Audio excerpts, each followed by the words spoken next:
Good evening दोस्तों। आज है 7 दिसंबर और आज हम लोग देखेंगे करेंट अफेयर्स में महत्वपूर्ण तथ्य या महत्वपूर्ण भाग जिससे प्रश्न बीपीएससी में संभावना 80 से 90% रहता है। इससे विगत वर्षों में भी इस चैप्टर से पूछा गया है प्रश्न और संभावना है कि आगे भी पूछ लिया जाएगा। उसको करेंगे आज। और जैसा कि कल ही बताए थे हम लोग अब जो है 2-3 दिन में वैसे प्रश्न को करेंगे जिससे कि या वैसे चैप्टर को करेंगे जिससे कि प्रश्न पूछे जाने की संभावना 80 से 90% उस चैप्टर से हो और विगत वर्षों में पूछा भी गया हो। तो कल हम लोग करेंगे ज्योग्राफी और ज्योग्राफी के अंतर्गत जिन जिन चैप्टर से प्रश्न पूछा जाता है उस चैप्टर को हम लोग करेंगे। और आपको ये भी बता दें कि हम लोग जो ज्योग्राफी से करेंगे तो संभावना है कि ज्योग्राफी हम जो भारतीय इंडियन ज्योग्राफी है, वर्ल्ड ज्योग्राफी और साथ ही साथ बिहार ज्योग्राफी, इन तीनों को मिक्स करके हम बताएंगे। तो कल का वीडियो भी जरूर देखें। एक्चुअल में हम ये कहना चाह रहे हैं अब रेगुलर 3-4 दिन का वीडियो पूरा का पूरा देखें और जितना हो सके अपने दोस्तों को शेयर करें क्योंकि उनको भी इससे जरूर फायदा होगा, ऐसा अनुमान है मेरा। जिस तरह से आप अगर क्वेश्चन बैंक बनाए होंगे और उसका पैटर्न देखे होंगे तो उससे आपको भी ऐसा प्रतीत हुआ होगा। चलिए अब हम लोग आज स्टार्ट करते हैं महत्वपूर्ण तथ्य जिससे कि प्रश्न रहता है, संभावना रहती है इससे पूछने का।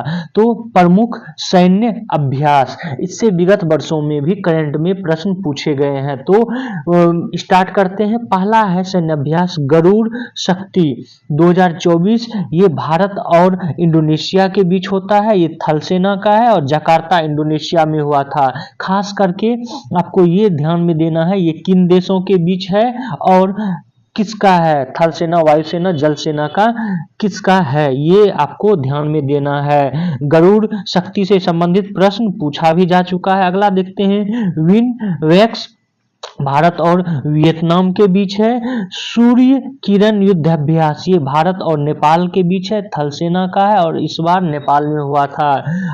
ऑस्ट्रिया हिंद, जैसा कि नाम से ही पता चलता है भारत और ऑस्ट्रेलिया के बीच, थल सेना का है। बर्ज प्रहार ये भारत और अमेरिका के बीच है, थल सेना का युद्धाभ्यास है। और नसीम अल बहर ये भारत और ओमान के बीच है, नौसेना का है और गोवा में हुआ था। सिम्बेक्स नाम से ही प्रतीत होता है भारत और सिंगापुर के बीच है और नौसेना का ये युद्धाभ्यास है, विशाखापत्तनम में हुआ था। मालाबार युद्धाभ्यास ये बहुत ही इंपॉर्टेंट है, इसको 2-3 तरह से पूछा जा सकता है। कैसे कैसे अभी हम आपको बता देते हैं। तो पहले ये जान ले, मालाबार 2024 ये भारत, जापान, अमेरिका, ऑस्ट्रेलिया इन 4 देशों के बीच युद्धाभ्यास है, नौसेना का युद्धाभ्यास है और विशाखापत्तनम में 2024 में हुआ था। इसी को इस प्रकार भी पूछा जा सकता है, क्वाड देशों का युद्धाभ्यास कौन सा है। तो चूंकि भारत, जापान, अमेरिका और ऑस्ट्रेलिया क्वाड देश में है तो एक प्रश्न ये। उसके बाद क्वाड देशों का नौसेना युद्धाभ्यास का नाम क्या है, इस तरह से प्रश्न पूछा जा सकता है। तो क्या है इसका, मालाबार युद्धाभ्यास। समझ में आ गया। अब आगे चलते हैं। काजिंद, जैसा कि नाम से प्रतीत होता है भारत और कजाकिस्तान के बीच है, थल सेना का। और औली उत्तराखंड में हुआ था। वरुण भारत और फ्रांस के बीच, ये ध्यान रखेंगे। वरुण, इस तरह का युद्धाभ्यास भारत और फ्रांस के बीच होता है। तो भारत और फ्रांस के बीच नौसेना और भूमध्य सागर में हुआ था युद्धाभ्यास। ये भारत और अमेरिका के बीच है, थल सेना का है और राजस्थान में हुआ था। अल नजाह 2024 ये भारत और ओमान के बीच है, थल सेना का और ओमान। आपको ये भी है, अगर आपके पास समय हो तो आप एक देश भारत और जो देश है, मान लीजिए अमेरिका है या ओमान है, तो ओमान और अमेरिका, अल नहाज और नसीर अल बहर, इसको एक जगह कर लें तो उससे आपको याद रखने में सहूलता होगी, आसानी होगी। और ये भी है कि एक बार अगर जो इसको कर लेंगे तो फिर अन्य एग्जाम आगे जो भी देंगे उसमें ये आपको फायदा करेगा। चलिए आगे देखते हैं। मित्र शक्ति भारत और श्रीलंका के बीच है, थल सेना और ये श्रीलंका में हुआ था। तो ये याद रखेंगे, मित्र के नाम से 2-3 है, जैसे मित्र शक्ति भारत और श्रीलंका के बीच है, वहीं मैत्री भारत और थाईलैंड के बीच है, थल सेना का। आगे देखते हैं। एक्स खान क्वेस्ट ये बहुराष्ट्रीय सैन्य अभ्यास है, थल सेना का। उलान बटोर मंगोलिया की कैपिटल है, वहां पे हुआ था, मंगोलिया के बगल में कहें। आगे है कैपिटल के नोमाडिक एलिफेंट, ये भारत और मंगोलिया के बीच हुआ था, थल सेना का ये है नोमोडिक। अगला है होप एक्सरसाइज भारत और मिस्र के बीच है, वायुसेना का है। जिमैक्स ये भारत और जापान के बीच है, नौसेना का है, ये पूछा जा चुका है। जिम जी से जापान, आई से इंडिया, मिलिट्री एक्सरसाइज ऐसे याद रख लेंगे। कैसे? जिमैक्स दैट मीन्स जे से जापान, आई से इंडिया, एम से मिलिट्री और EX से एक्सरसाइज। आगे चलते हैं। रेड फ्लैग अभ्यास ये बहुराष्ट्रीय वायुसेना का, ये अलास्का USA में हुआ था। शक्ति अभ्यास ये भारत और फ्रांस के बीच होता है, थल सेना का अभ्यास है। वहीं दोस्ती अभ्यास ये भारत, श्रीलंका और मालदीव के बीच होता है और ये तटरक्षक बलों का त्रिपक्षीय अभ्यास है और इस बार मालदीव में हुआ था। वहीं डस्टलिक की बात करें तो भारत और उज्बेकिस्तान के बीच होता है और थल सेना का युद्ध अभ्यास है। टाइगर ट्राफाइड अभ्यास ये भारत और अमेरिका के बीच होता है, नौसेना का अभ्यास है। वहीं पर देखें समुद्र लक्ष्मण ये भारत और मलेशिया के बीच नौसेना का अभ्यास है। धर्म गार्जियन ये भी पूछा जा चुका है, धर्म गार्जियन अभ्यास ये भारत और जापान के बीच होता है और ये थल सेना का युद्ध अभ्यास है और राजस्थान में ये युद्धाभ्यास हुआ था इस बार। शांति प्रयास ये बहुराष्ट्रीय है, थल सेना का, काठमांडू नेपाल में हुआ था। अगला है मिलन अभ्यास। मिलन अभ्यास बहुराष्ट्रीय अभ्यास है, नौसेना का और ये विशाखापत्तनम में हुआ था। और डेजर्ट साइक्लोन, और ये तो जरूर आप लोग याद रखेंगे, सदा तनसीक अभ्यास। सदा तनसीक अभ्यास ये भारत और सऊदी अरब के बीच युद्धाभ्यास है, थल सेना का अभ्यास है और बीकानेर राजस्थान में हुआ था, ये जरूर याद रखेंगे आप लोग। अगला है डेजर्ट साइक्लोन 2024 भारत और UAE के बीच, थल सेना का अभ्यास है। अगला है डेजर्ट नाइट भारत, फ्रांस और UAE, याद रखेंगे डेजर्ट साइक्लोन और डेजर्ट नाइट। डेजर्ट नाइट में UAE, भारत, फ्रांस तीनों आ जाता है, वायुसेना का है, अरब सागर में होता है। सहयोग काइजीन ये भारत और जापान के बीच है और ये तटरक्षक बल का है, चेन्नई में तट पे हुआ था। एक्सरसाइज साइक्लोन ये भारत और मिस्र के बीच।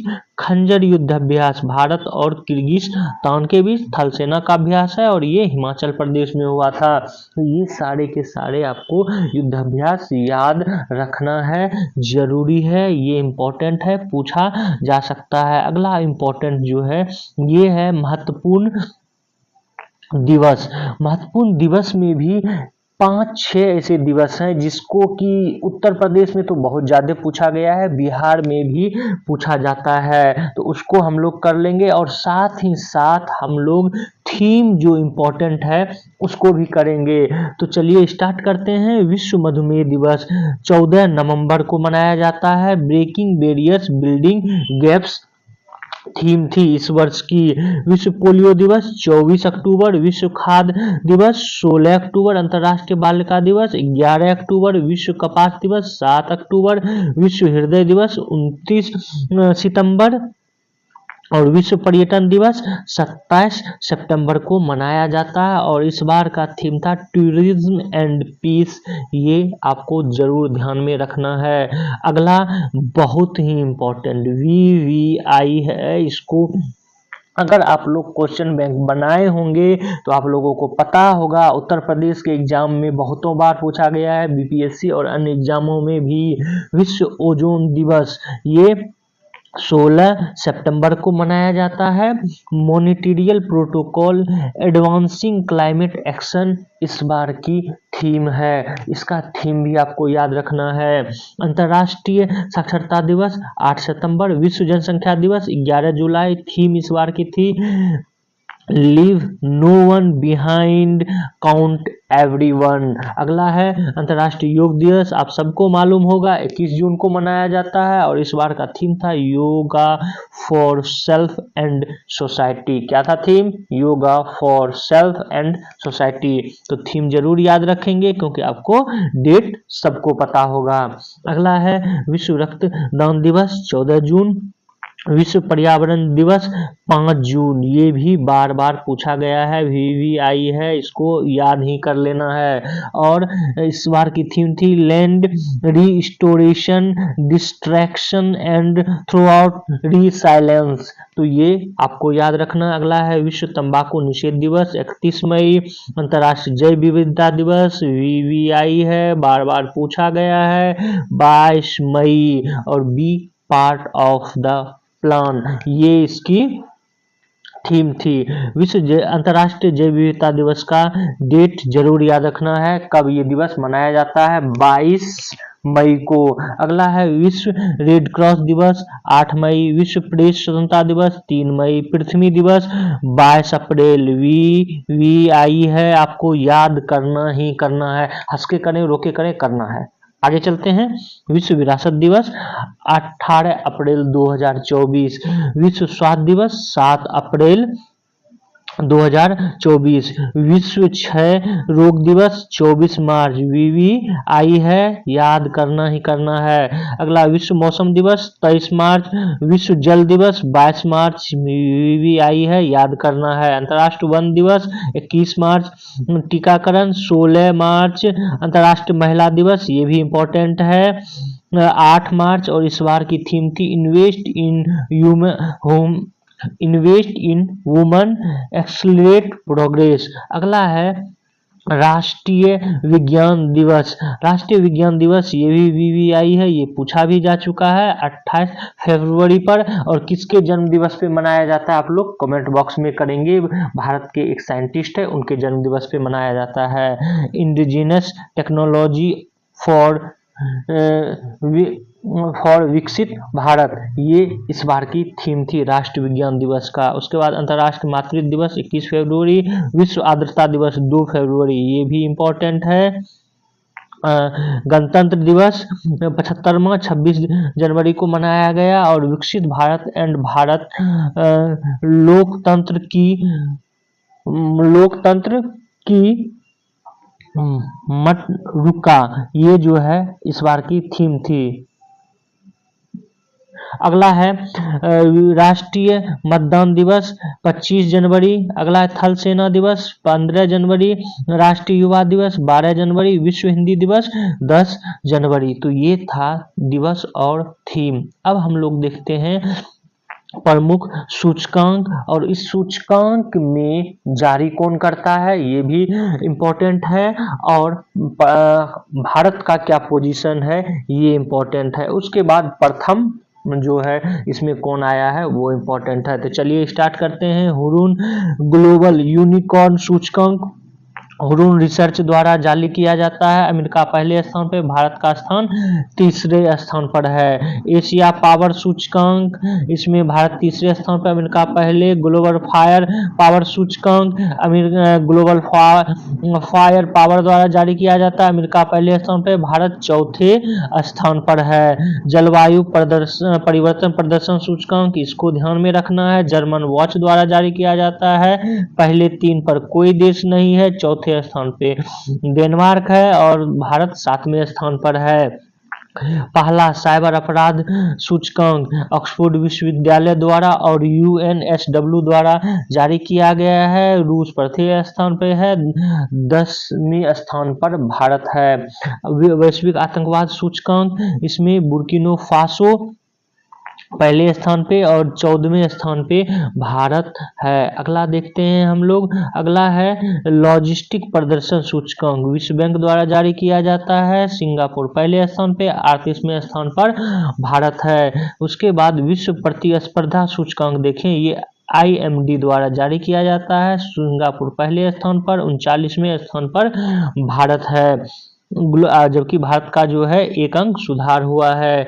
अगला देखते हैं वैश्विक लोकतंत्र सूचकांक, इकोनॉमिस्ट इंटेलिजेंस यूनिट द्वारा जारी किया जाता है। नॉर्वे पहले स्थान पे है, भारत 41वें स्थान पे है। 22वें 46वें स्थान पर भारत था, मतलब सुधार हुआ है। अगला है अंतर्राष्ट्रीय बौद्धिक संपदा सूचकांक, US चैम्बर ऑफ कॉमर्स द्वारा जारी किया जाता है। अमेरिका पहले स्थान पे, भारत 42वें स्थान पर है।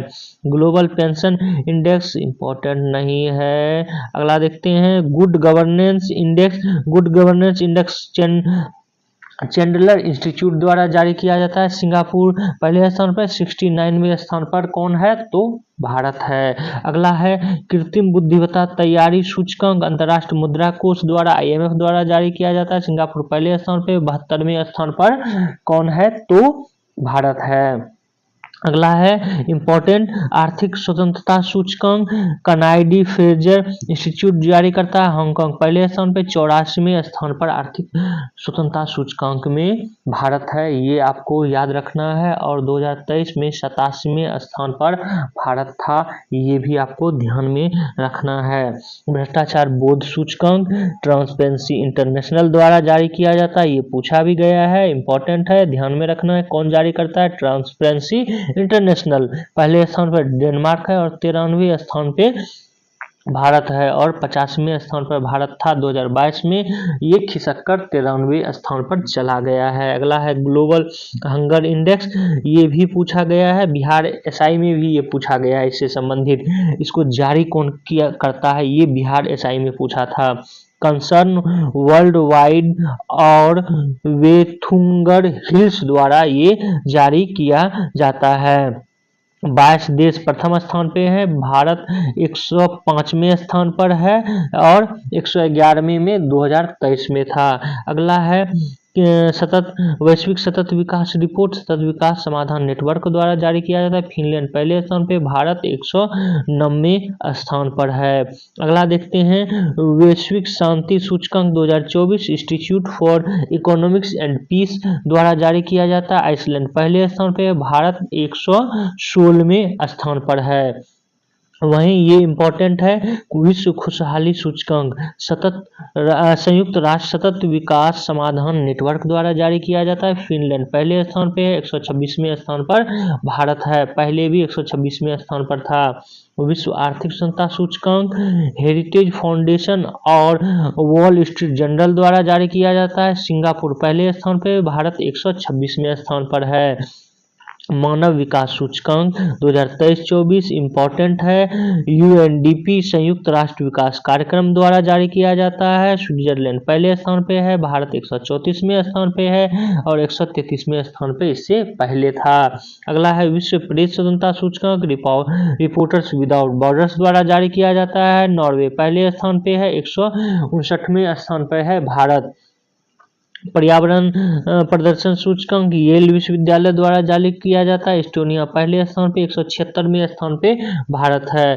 प्रथम वैश्विक प्राकृतिक संरक्षण सूचकांक वेन गुरियन यूनिवर्सिटी द्वारा लग्जमबर्ग पहले स्थान पे 176वें स्थान पर भारत है। तो ये भी इम्पोर्टेंट है, जरूर याद रखेंगे।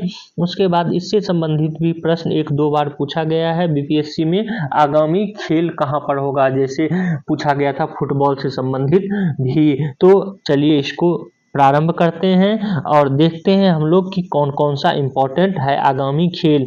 आईसीसी T20 विश्व कप की बात करें 2026 में भारत और श्रीलंका में होगा, 2028 में ऑस्ट्रेलिया और न्यूजीलैंड में होगा, 2030 में इंग्लैंड, वेल्स, आयरलैंड और स्कॉटलैंड में होगा। अगला है आईसीसी पुरुष एक दिवसीय विश्व कप 2027 में दक्षिण अफ्रीका, जिम्बाब्वे और नामीबिया में आयोजित होगा। 2031 में भारत और बांग्लादेश में आयोजित होगा। वहीं आईसीसी चैंपियन ट्रॉफी 2025 में पाकिस्तान में होगा, जिसका कि अभी बहुत ही चर्चा में है कि इसको क्या किया जाए, पाकिस्तान और यूएई में भी कराया जाए या श्रीलंका में कराया जाए, क्योंकि भारत इसमें भारतीय टीम नहीं जाएगी सुरक्षा कारणों से पाकिस्तान। अगला है आईसीसी चैंपियंस ट्रॉफी 2029 में भारत में आयोजित होगा। आईसीसी T20 क्रिकेट विश्व कप इंग्लैंड में, आईसीसी महिला एक दिवसीय क्रिकेट विश्व कप भारत में, अंडर 20 नामीबिया में, ये ज़्यादा इम्पोर्टेंट नहीं है। अगला है फुटबॉल का इम्पोर्टेंट है, ये देख लेते हैं। 23वां फीफा फुटबॉल विश्व कप 2026 में ये यूएसए, मैक्सिको और कनाडा में इसका आयोजन होगा। और 24वां फीफा फुटबॉल कप 2030 में स्पेन, पुर्तगाल, मोरक्को, अर्जेंटीना, पराग्वे और उरुग्वे में आयोजित होगा। वहीं 25वां फीफा फुटबॉल कप 2034 सऊदी अरब में होगा।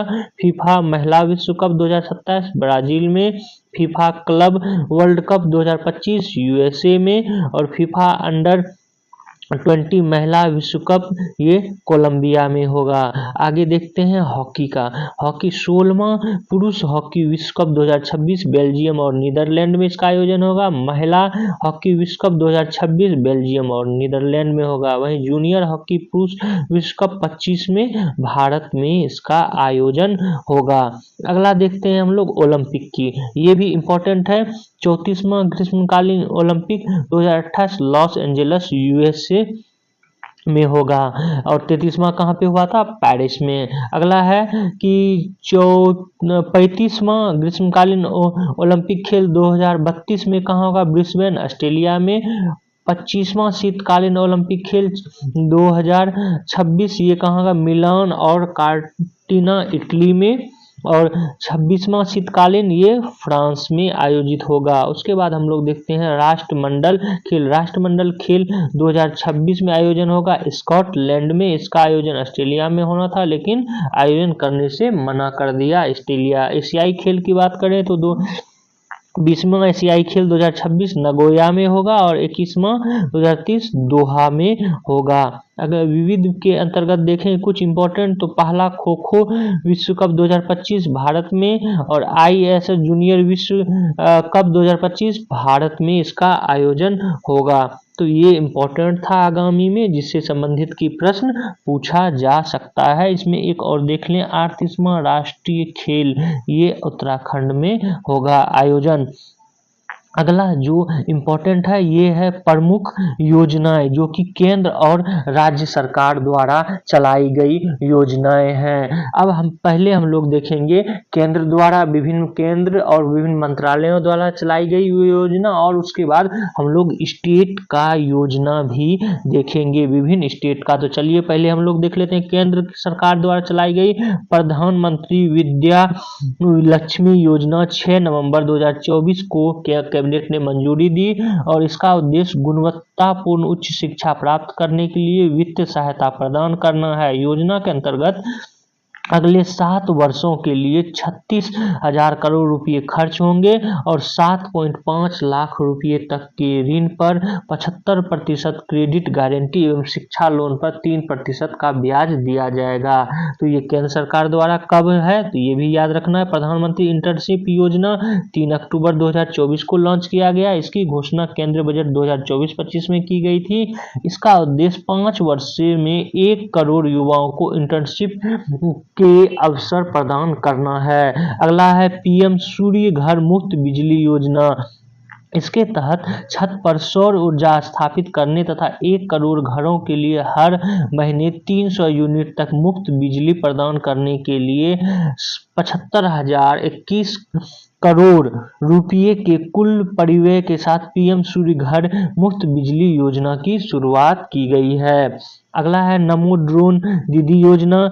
महिलाओं को उनकी स्थानीय कृषि आपूर्ति श्रृंखला और ग्रामीण समृद्धि का अभिन्न हितधारक बनने में मदद करना है। इस योजना का लक्ष्य पूरे भारत में कम से कम 14,500 महिलाओं को ड्रोन दीदी के रूप में ट्रेनिंग देना है। इससे क्या होगा, कृषि में जो हम उर्वरक का छिड़काव करते हैं तो उसको ड्रोन के माध्यम से भी कर सकेंगे। अगला है योजना भारी उद्योग मंत्रालय द्वारा यह संचालित पीएमई ड्राइव सब्सिडी योजना। इस योजना के तहत 10,900 करोड़ रुपये के परिव्यय के साथ योजना प्रारंभ हुआ है। इसका उद्देश्य भारत में इलेक्ट्रॉनिक वाहनों को तेजी से अपनाना, चार्जिंग इंफ्रास्ट्रक्चर स्थापित करना और ईवी मैन्युफैक्चरिंग इकोसिस्टम विकसित करना है। यह योजना 1 दिसंबर 2024 से 31 मार्च 2026 तक लागू रहेगी। 2015 में प्रारंभ में फेम योजना के अगले चरण में इसकी शुरुआत की जा रही है। फेम योजना का ही अगला है गृह मंत्रालय के राष्ट्रीय फौरसैनिक अवसंरचना विकास योजना। बस ये भी इसमें याद रखेंगे कि राष्ट्रीय फौरसैनिक अवसंरचना विकास योजना किस मंत्रालय द्वारा जारी किया जाता है, तो गृह मंत्रालय द्वारा। तो आपका प्रश्न बन जाएगा और इस तरह का प्रश्न प्रीवियस ईयर में पूछा गया है। और ये है क्या, तो देश में राष्ट्रीय फौरसैनिक विज्ञान विश्वविद्यालय का स्थापना करना, आपराधिक न्याय प्रणाली को मजबूत करना इस योजना का मुख्य ध्येय है। अगला है सहकारिता मंत्रालय का नैनो उर्वरक सब्सिडी योजना। किसका, सहकारिता मंत्रालय। इसके तहत किसानों को नैनो उर्वरक की खरीद के लिए 50% वित्तीय सहायता प्रदान की जाएगी। अगला है लघु और मध्यम उद्यम मंत्रालय पीएम विश्वकर्मा योजना। और इस योजना के तहत स्किल वाले काम में लगे कारीगरों और शिल्पकारों को सस्ते ब्याज दर पर ऋण मुहैया कराना है। इस योजना का 5 वर्ष के लिए 13,000 करोड़ रुपये वित्त परिव्यय है और यह योजना 18 व्यवसायों से जुड़ा हुआ है। अगला है केंद्रीय शिक्षा मंत्रालय और यूजीसी का अस्मिता योजना। इसके तहत नई शिक्षा नीति के तहत शिक्षा में भारतीय भाषाओं को बढ़ावा देने के लिए अगले 5 वर्षों में 22 अनुसूचित भाषाओं में 22,000 पुस्तकें प्रकाशित करना इसका ध्येय है अस्मिता योजना का। अगला है भारतीय कृषि अनुसंधान योजना, एक वैज्ञानिक और एक उत्पाद योजना है।